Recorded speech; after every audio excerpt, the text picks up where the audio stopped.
viewers and listeners, to the Health Revolution, the program that shows you how to have a life of vibrant well-being. In a world full of noisy health trends, we bring you clarity.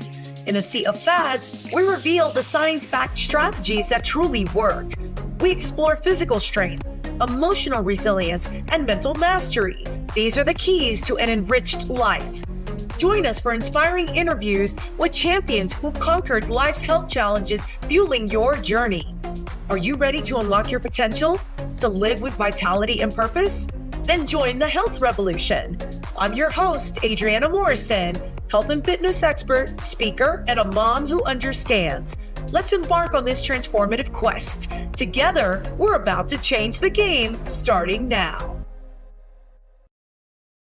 The information provided in this show is intended for educational and entertainment purposes only. Viewers should use their own discretion and consult with a healthcare professional for personalized guidance and recommendations. Hi, everybody. Welcome. You are watching the Health Revolution. I'm your host, Adriana Morrison, and I'm so glad that you're joining us today. Don't forget to hit the subscribe button in no matter which manner you tuned into us. And then, of course, we have our show notes for some incredible and relevant information for today's episode. And I'm excited about today. Let's go ahead and get into it. This is a time where women continue to be resilient in so many different ways.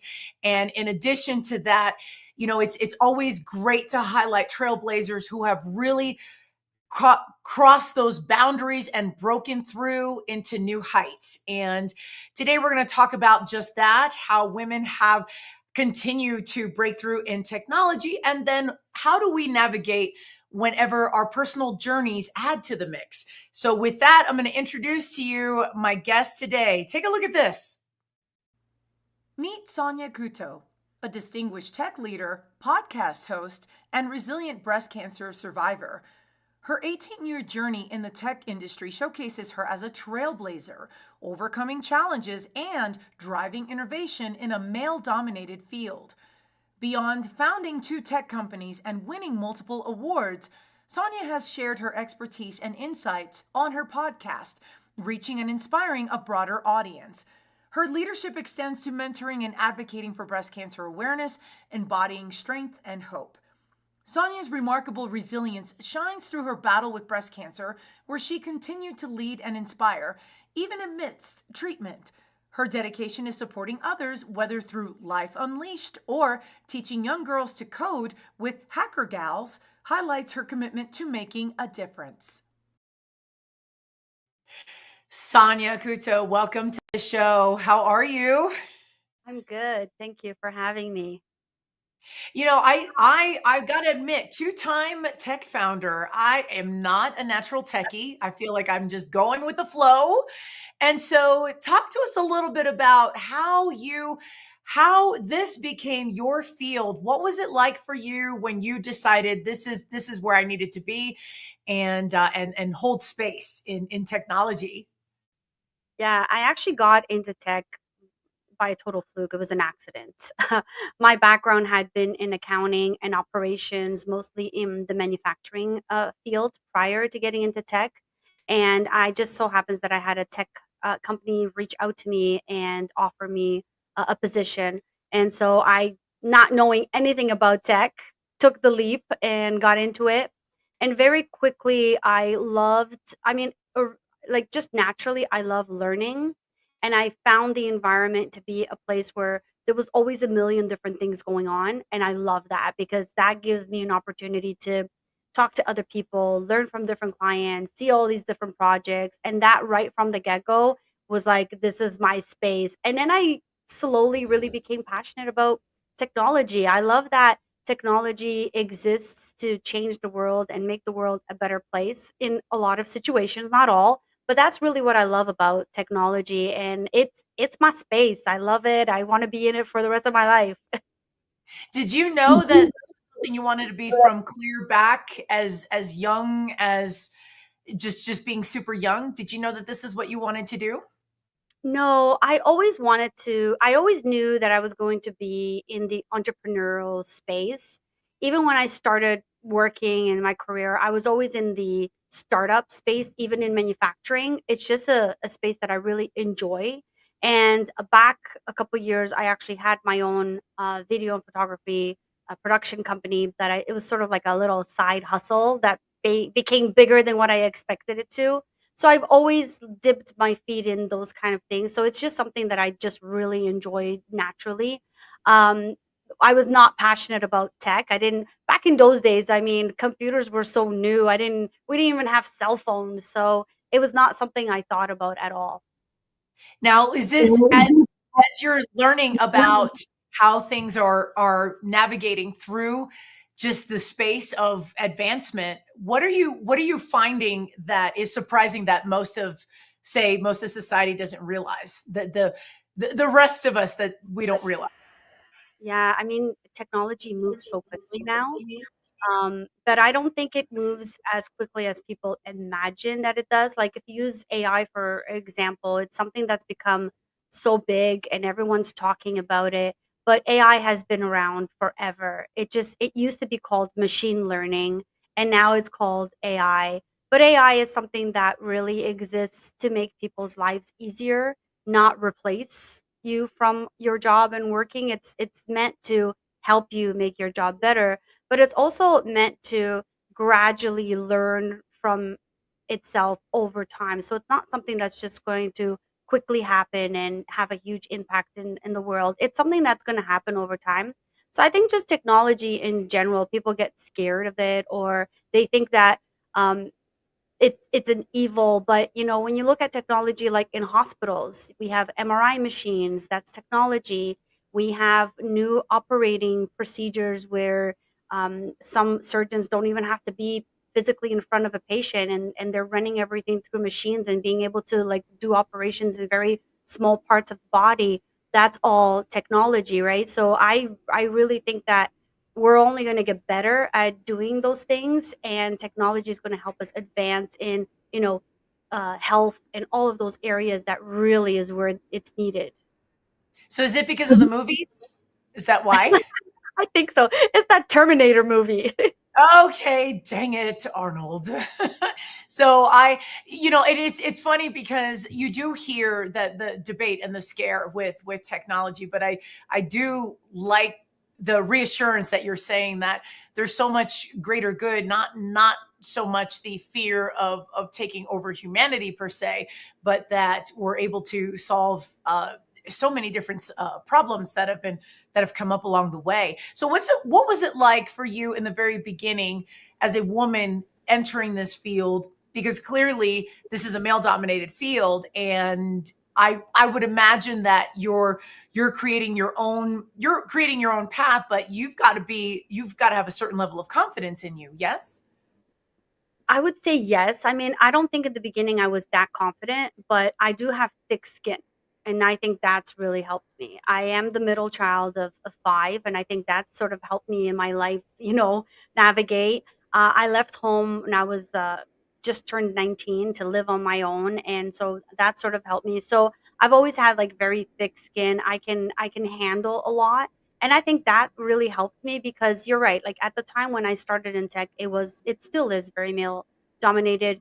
At the time, it was a very boys club. Like I worked in a company where at lunchtime, they would all go play, foosball and it was like all the guys and they would all go to the gym and there wasn't that many women and we just continued working. So it was a hard space to get into. But I'm also I'm the middle, and I have right in front of me an older brother, and right up after a younger brother. So I'm right in between two boys. So I'm not intimidated by men as well. And so I actually get along, and I actually work really well with men.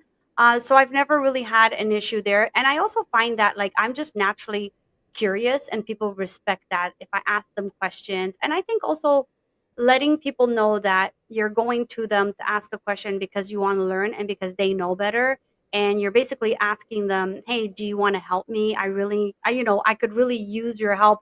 And I just find that the men I was working with really appreciated, hey, here's this girl who doesn't know anything about tech. She's willing to put in the work, she wants to learn. Yeah, I'll help you out. And I got a lot of support from the men that I worked with because of that.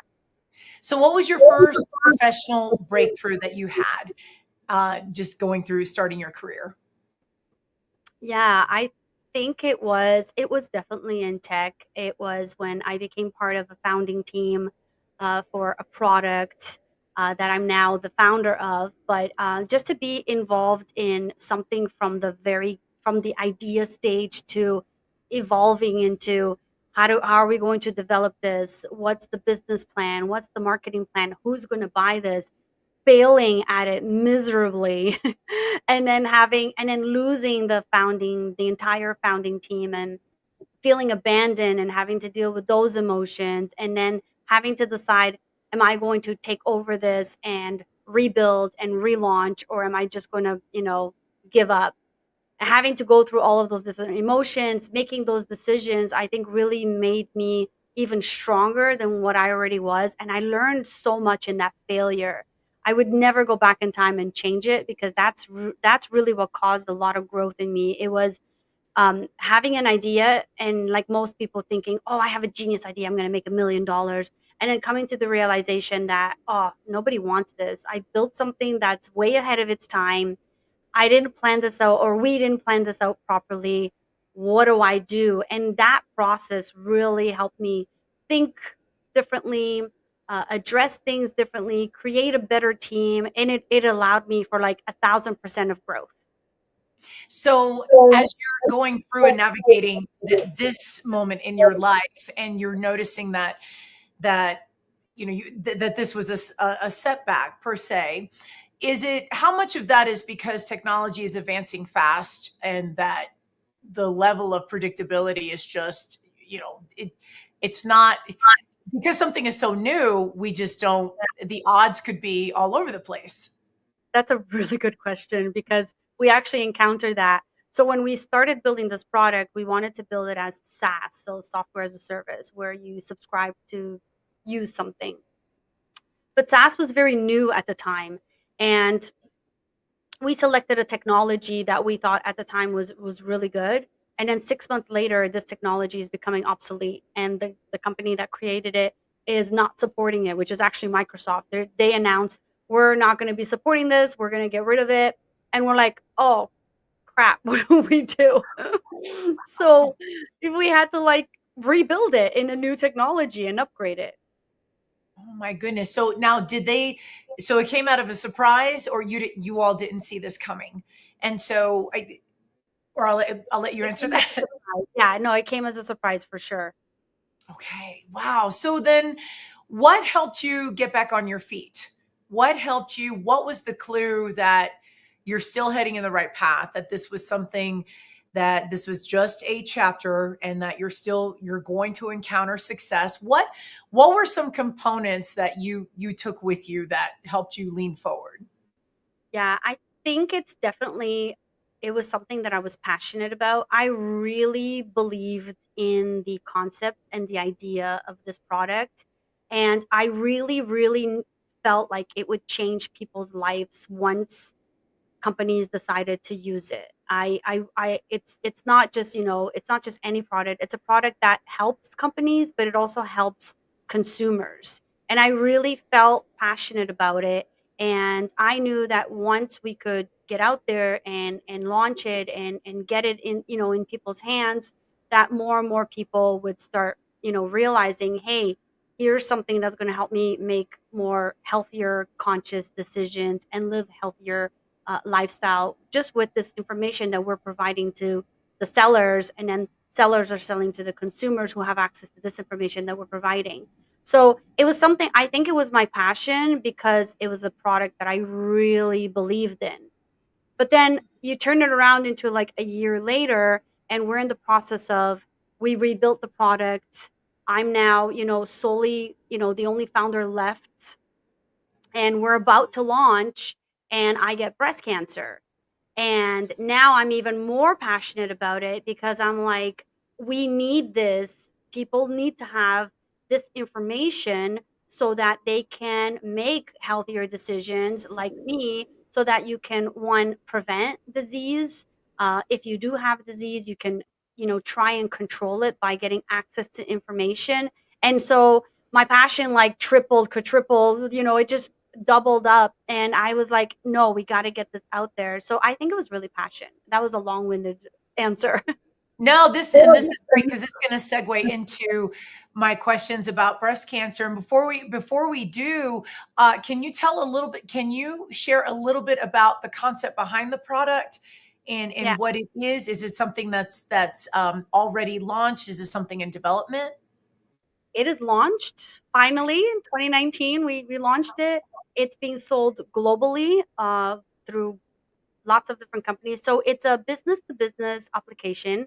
It's called Menusano, and it is a nutrition analysis software that provides food service industries like food manufacturers, restaurants, dietitians, nutritionists, the ability to create recipes and get the nutrition labels compliant to each country that they're in, whether it's for the packaging, whether it's for menus and for anything else that they need. So we were actually part of a pilot project in Canada, Ontario, that put together legislation so that restaurants are now mandated to show calories on the menus so that it can help people with diabetes make healthier decisions, prevent diabetes from going to a different stage, and in general help people decide, hey, am I going to have this which is 1200 calories, or am I going to select something that's 500 calories? Calories are made up of nutrition, so if you have access to the calories, you're already making healthier decisions. That's fantastic. So this is something, so you're noticing an uptick in how many countries, how many companies are utilizing this? What's the rate of growth that you've been seeing these last four years? Yeah, we actually grew tremendously during COVID, because prior to COVID, we were focusing mostly on restaurants because they do have to show the calorie information. But during COVID, we started sort of pivoting a little bit, and we noticed that food manufacturers had a need for this because the countries that they're selling in, it's mandated you have to have a nutrition label. But when you're importing or exporting, you need to have labels for those specific countries that you're going into. So we started slowly rolling out into manufacturers, and now manufacturing is about 70 to 80% of our business, and we've doubled our business since 2022. That's fantastic. Are you noticing that there are still some countries, that there are companies or different sectors, businesses that are still emerging, coming on board? Are there areas globally that just have yet to tap into it, but you're seeing an interest? Yeah, I mean, Canada, the US, the UK, Australia are very on trend with this because it helps with the health bills, decrease the health bills. But, there are countries like Asia, a lot of countries there are still not doing it. Central America is something, is an area now that we're trying to get into. Mexico is starting to put some of these things in place. So we're starting to get out there as well. So I think eventually most countries will. I mean, right here at home, Canada, Ontario has this legislation, but none of our other provinces really do yet. And Ontario is the biggest one. So, I mean, starting right at home, we're trying to encourage, because usually companies that are going to use our product are like, we have to use it. Where we need to be compliant, we have to use it. But our goal is to say, we have this tool, it's so cost effective, volunteer the information to the consumers so without having to be mandated to do it, and help everybody make healthier choices. Which definitely would be the right thing to do, of course. We're going to take a break. We'll be right back. Don't go anywhere. We will be right back after this.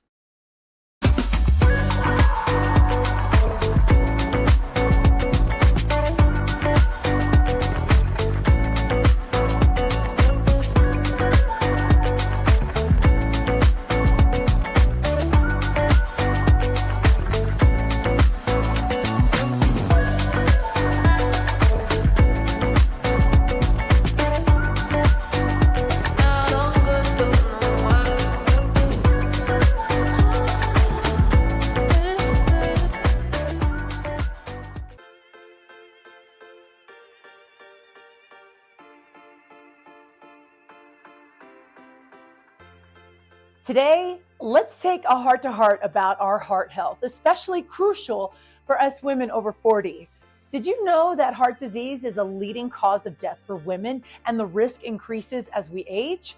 But fear not, there are simple steps we can take to keep our hearts strong and healthy. Now, first, let's talk diet. I like to say food intake. Incorporate heart-healthy foods like fatty fish rich in omega-3s, loads of fresh fruits and veggies, whole grains, and nuts. These foods are not only delicious, but they work wonders for your heart. Next, exercise. Our heart loves a good workout. Aim for at least 150 minutes of moderate aerobic activity per week. Now, this can be as simple as brisk walking, cycling, or even dancing. Find out what you love and get moving. Also, let's not forget the importance of regular health checks.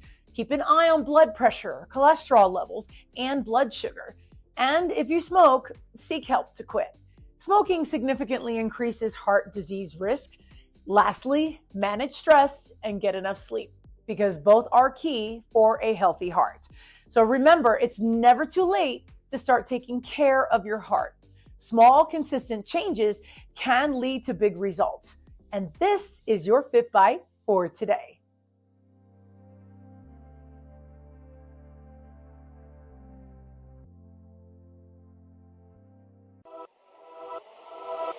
Welcome to E360 TV, the live streaming and on-demand destination for influential voices and enlightened audiences. We offer trending, grassroots, and purpose-driven content across a diverse range of interests. E360 TV is more than just watching programs. We offer the ability to interact with live shows connecting audiences to real, authentic influencers and storytellers while streaming to millions of devices.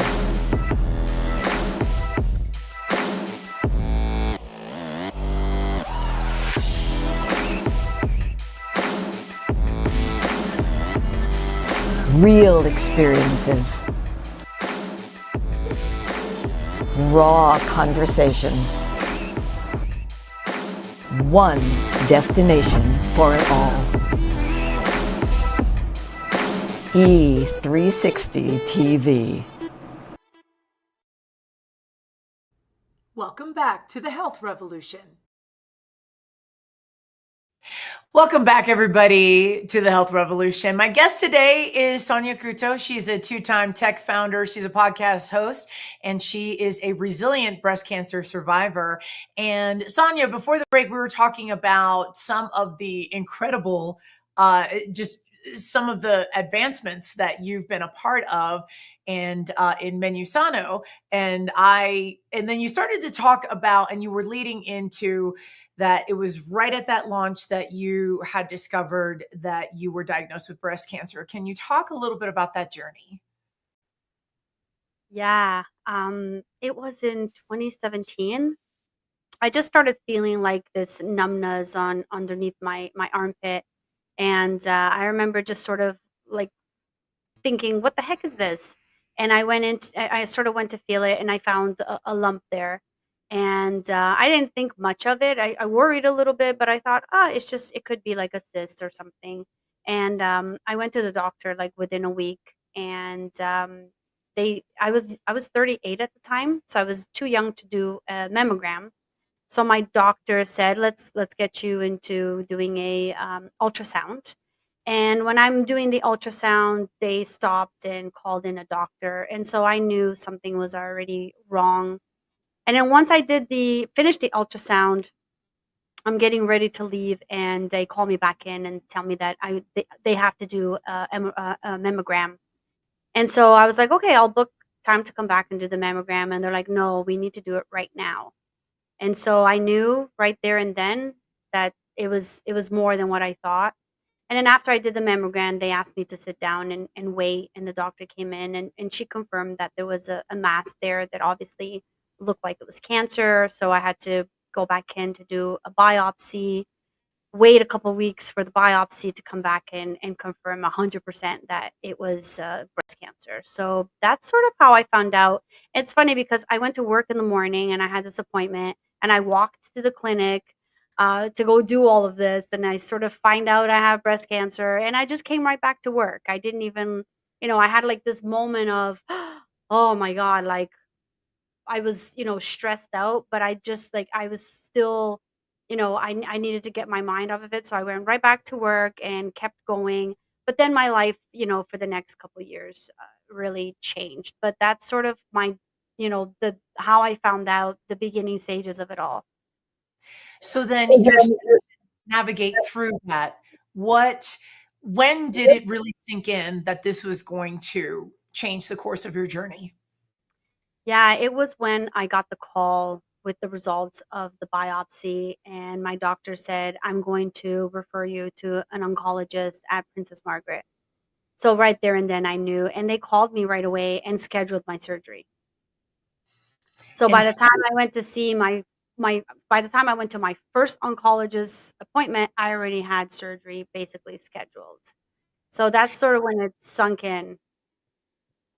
so the severity of the breast cancer, what stage do you recall what stage that you were in?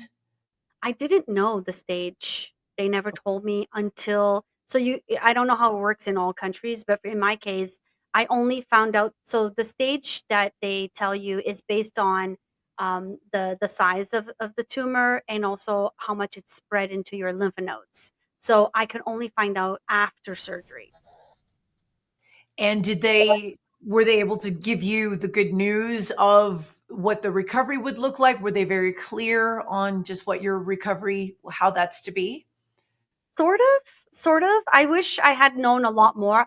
I wish I had asked more questions. I think really the doctors do what they need to do, but I do, as a patient, I think I needed to take more responsibility. Although I feel like I tried my best, but there was a lot of questions I should have asked that I didn't. But I found out after. I mean, right after the surgery and after I woke up, they did come into my room and tell me that my lymph nodes were 100% clean, nothing had spread, and that was good news. But then after a couple weeks after they sent everything out to get tested, I found out that I was stage 1, which was a good stage to be at because the survival rate is, really good for that. So I was pretty happy about that. And your thought process going through it, what helped you get through that journey? What helped you to navigate, process all the way through? What were some things that were extremely helpful? Control. Okay, can you say more about that? I mean, I'm really organized just in general, but I went right into spreadsheet mode and research.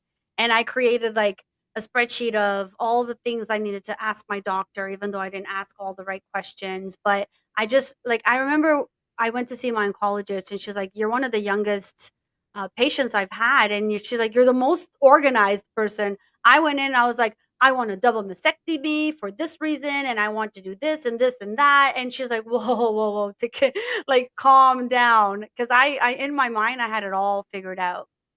So I think having some control over it was sort of what kept me going. I realized that I lost control, but I still was able to gain control in my habits, what I was eating. I spiraled into organic food only, eating clean, trying to keep toxics out of my body that wouldn't, in case a cancer cell had, escaped, wouldn't help it grow. Like I went into like panic mode about, when your hands are in, when your body and your health is in the hands of other people, the one thing that you want most is control. And what was helpful in the conversations that you had with the specialist and what was not? What was helpful was my oncologist was really good about, let's not do a lumpectomy because the rates of it coming back are high. Let's do a mastectomy. And I was like, great. And then I was like, well, let's do a double mastectomy because again, the rates, if you only do one, the rates of it coming back there are chances. It's high. So I didn't want to take that risk. So I was like, let's do both. But then my doctor sat down with me. She's like, listen, like I'll walk you through this. I suggest doing the first mastectomy first, getting rid of, let's focus on getting rid of the cancer. And you'll be flat for a couple of months. That's okay. But then we'll come back and we'll do the second one, because that way we can save that skin. Because when I did the first mastectomy, I lost everything, all the skin, nipple, it was all gone. And my doctor, and then in order to reconstruct that, I was going to have to do a lot to get that skin back. So she suggested doing the second one after, when I was going in to do the reconstruction, because I could save my skin. It would, and it would be, at least I would have like the real skin on that part. So she helped guide me through that process quite a bit. My only issue is that once the mastectomies were done, I got switched to a reconstruction surgeon. And I don't feel like that was it wasn't helpful. I didn't get the information I needed about the reconstruction process. I've had 4 surgeries to try and get this reconstruction done. I've had both mastectomies. I was flat on one side for like 6 months. I had tissue expanders in for like 7 months, which was brutal.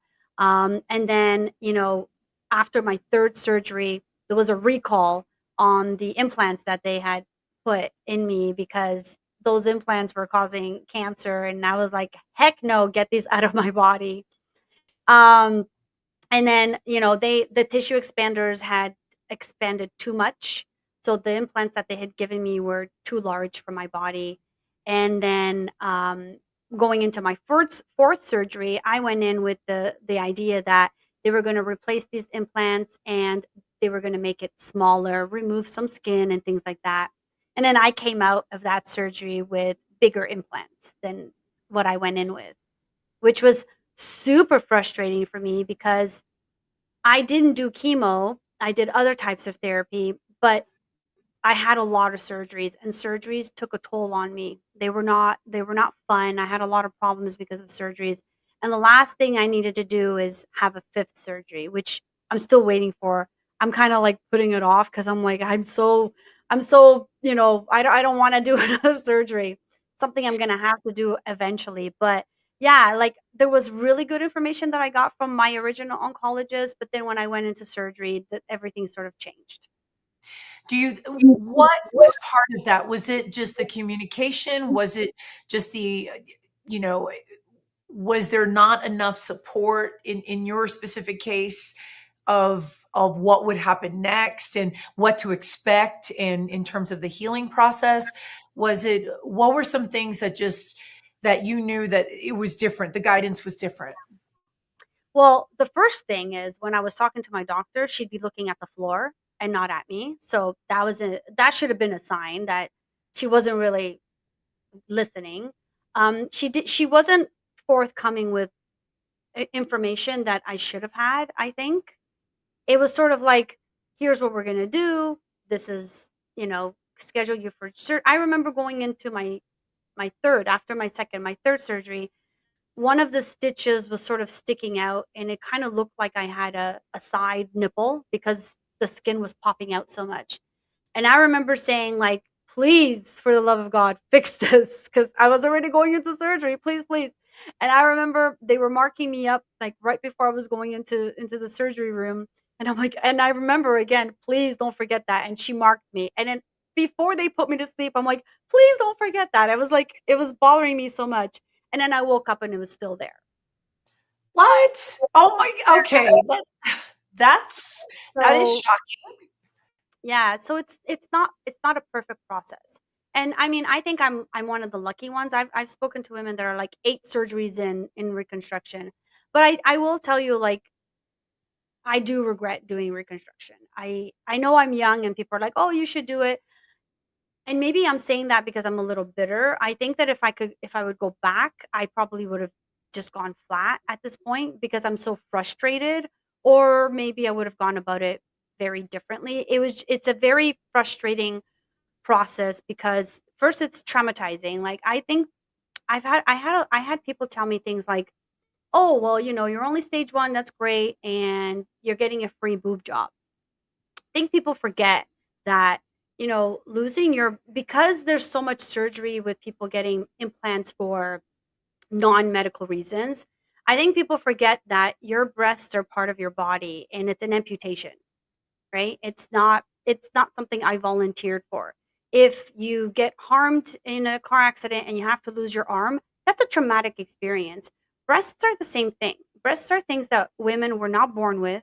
We got to watch them grow in our bodies as we were children and then teenagers. We got to go through that process of watching these things bring us into womanhood, and all of a sudden they're gone or they're trying to kill you. It's a very traumatic experience. But at this point, with all of this reconstruction stuff, I almost feel like it would have just been better not to go through it, because it's bad enough that you're going through breast cancer, you lost your breast, and now you got to go through all of this additional trauma that you probably could have avoided. And do you feel like you're able to communicate with the reconstructive surgery team? Do you feel like you were able to use your voice, or was were there things along the way that you just encountered that the communication process was just wasn't where it needed to be? Yeah, I think it's hard to say. Like, I'm not blaming anybody. I think I Mhm. should have done more work as well. I just think that my mindset was in this survival mode, that I didn't think about all the things that I should have thought about.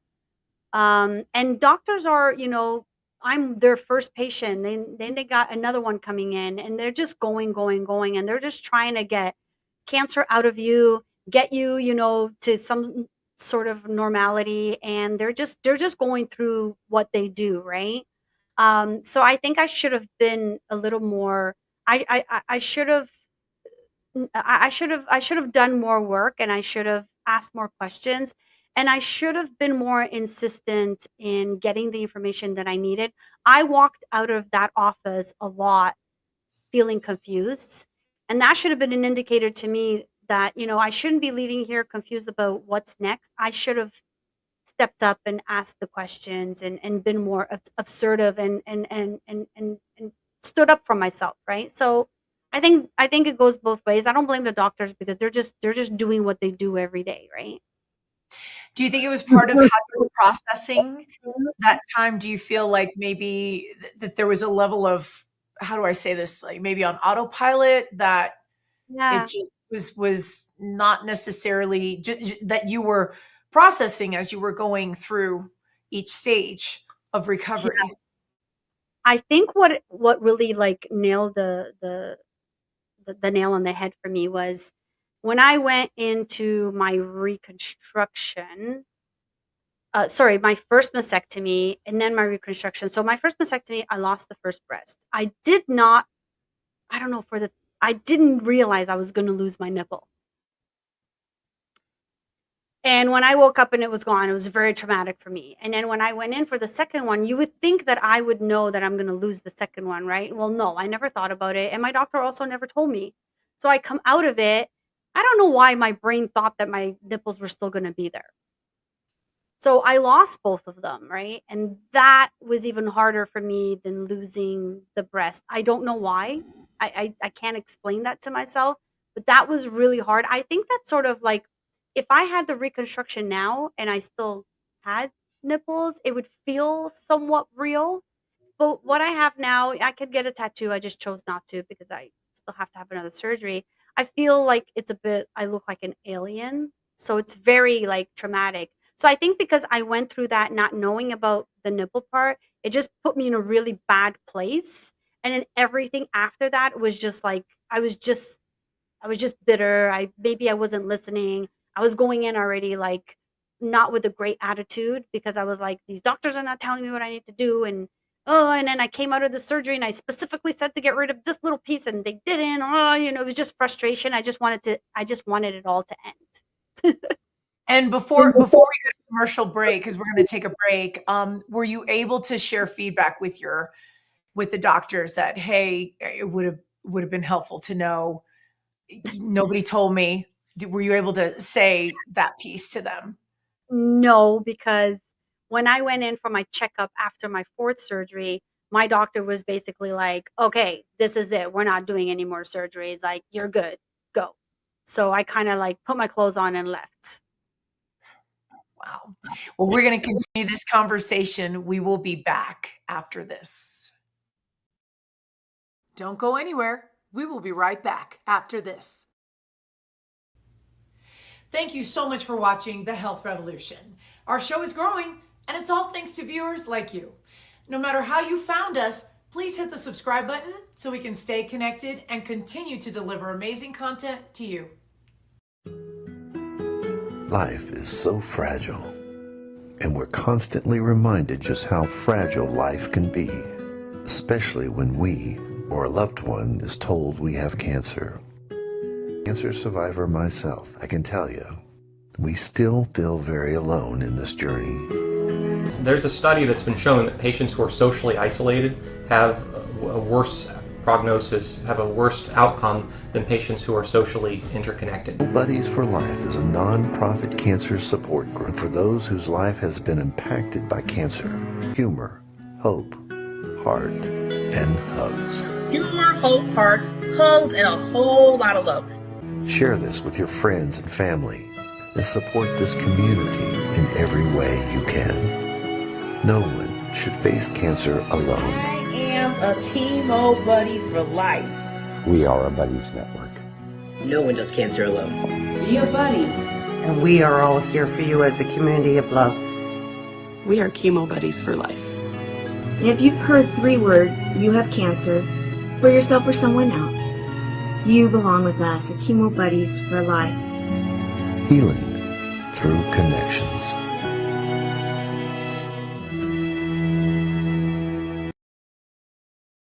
And now we want to give special thanks to Biomed Mobile IV for sponsoring the Health Revolution. Biomed Mobile IV is Colorado's top mobile IV therapy service, servicing throughout the state of Colorado. They offer an array of vitamins and above and beyond safety preparation. Biomed Mobile IV, your dedication to health and wellness is exactly what our show is all about. And we thank you for your support. Welcome back to the Health Revolution. Welcome back to the show. My guest today, Sonia Couto, 2-time tech founder. She's a podcast host and she's also a breast cancer survivor. And before we went into break, she was explaining a little bit more about processing the surgery and then reconstruction afterwards. And Sonia, I've got to tell you, as you talk about your story, thank you for sharing your story, and just such resilience is what I see from you. What is the one thing, or what are the biggest lessons, your takeaways that you have gotten from your experience with breast cancer that you've been able to apply in other areas of your life? Oh, resilience for sure. I have this saying, and I have this thing that I write on my wall all the time, and it's just like, I've been telling myself this for the past 6 years after I got diagnosed. It's just be strong. I have to remind myself all the time, every day, be strong, be strong, be strong. So I think that the resilience, and then the second one is don't feel guilty. I know before the commercial, you and I were talking, and one thing that I want to mention is, you asked me, did I ever have to express to my doctors how unhappy I was? And the reason why I didn't do that was because I felt guilty that I didn't do chemo. And so many women who get breast cancer or cancer have to go through chemo, which is like a very traumatic experience. And I took away the fact that all I had was a bunch of surgeries, and it wasn't fair to the people that had to go through something so much bigger for me to bitch and complain. That's how I felt about it, and that's why I didn't speak up as much as I should have. So I'm trying to teach myself to speak up, be strong, and continue to be, tenacious and just driving forward and be a survivor in everything, not just cancer. So talk to us about Life Unleashed and the impact that it has on survivors who've been diagnosed with breast cancer. Yeah, so Life Unleashed was born with myself and a good friend of mine who's also a two-time cancer survivor. And we were, we're in Toronto. We were looking for a place. So my struggle really began with breast cancer after breast cancer, and I know that sounds a little weird. And I think it was because during my journey, surgeries, treatment, all this stuff, I was in survival mode. But then once that sort of I was in survival mode, and when I found out I had cancer, I thought I was gonna die. So I spent a lot of time preparing to die. And then when I knew I was gonna survive this, everything was great, and I finished the surgeries, and I was in hormone therapy for 5 years, but it was sort of the end of it, right? I felt really lost afterwards. And so I connected with my friend, and we were kind of like, we need a place for women to go to and have after, who are struggling with things just like us. So we created Life Unleashed, which is a platform. It's also a podcast. It's a place for women. It's for breast cancer. It's by breast cancer survivors for breast cancer survivors, which we thought there was a need for more spaces that were created by breast cancer survivors, because I had been sort of part of some communities that were put together by women who were not breast cancer survivors. And I felt that the spaces were very focused on raising money, popularity. They weren't treating breast cancer survivors with empathy. And it wasn't a space that I liked.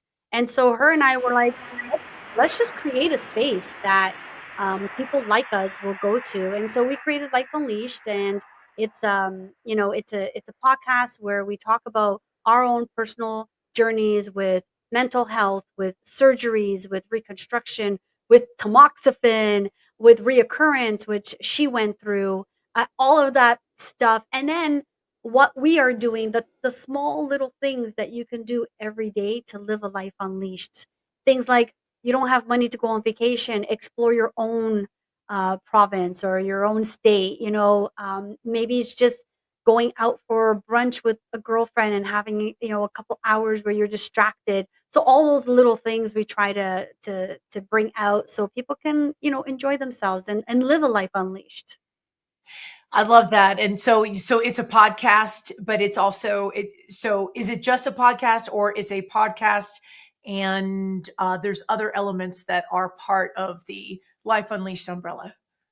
Yeah, so Life Unleashed, it started as a podcast. That is the main function. We want to talk to women.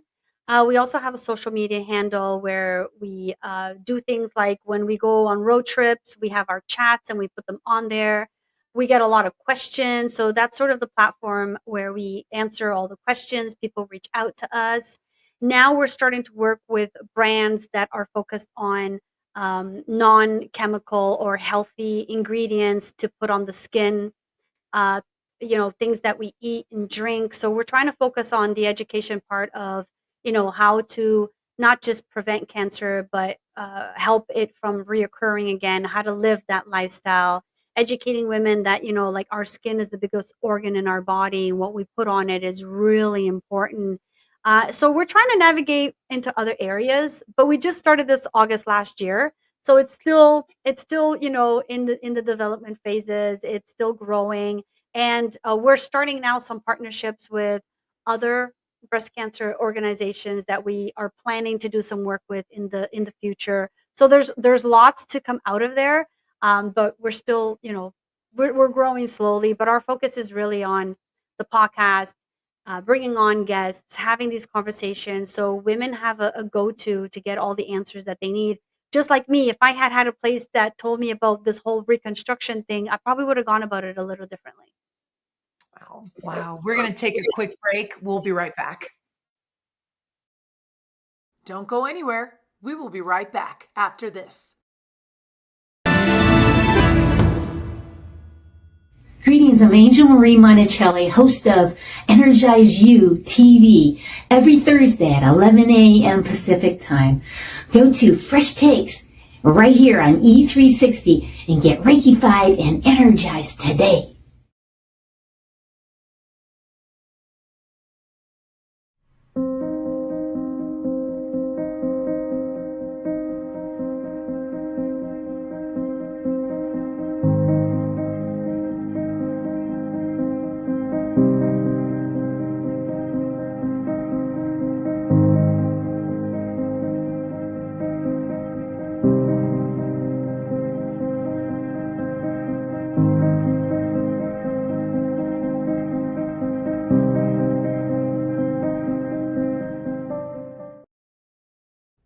Welcome back to the Health Revolution. Welcome back to the show. My guest today, Sonia Couto. She's a two-time tech founder, podcast host, and breast cancer survivor. Sonia, where can viewers, where are you in the World Wide Web? Yeah, for my tech stuff, you can go to www.convergewithak.com. Everything about the startups that I'm involved in, the technology stuff that we do is all there. For our podcast information, uh, if you want me to speak at an event or something, I'm happy to do it. Or anything else, you can go to soniacouto.com, and that guides you in all of my networking and different sites and things like that. Everything can be found there. And what about social media? Yeah, so I have my tech is Techie Sonia C, and Life Unleashed is Life Unleashed with 2 L's, and you can find us there on Instagram and both on Instagram and TikTok. That's fantastic. And so you have upcoming events that are happening in 2024. Are there any conferences or are there different events that are happening that you have your eyes set on to be a part of? Yeah, so I will definitely be at the Collision 2024, which happens in June in Toronto. It's a massive tech event it's one of the biggest in North America. So I'll be there representing Minusano. I will also be at Elevate Tech Fest, which is a local tech event that happens. I will be at the Archangel Summit, which will happen, I believe, in September, and that's a summit for it brings in all different types of speakers. It's really for leadership and personal development. I'm a big believer of continuing personal development, learning, so I'm always involved in all of those things. But if you want to know where I'm going to be and where I'm going to be speaking or events I'm going to be attending, soniacouto.com. I actually have a schedule there, and you can check me out. One last thing, what would you tell families who have younger girls about technology? What is the one message you would want younger girls, young women to have about technology?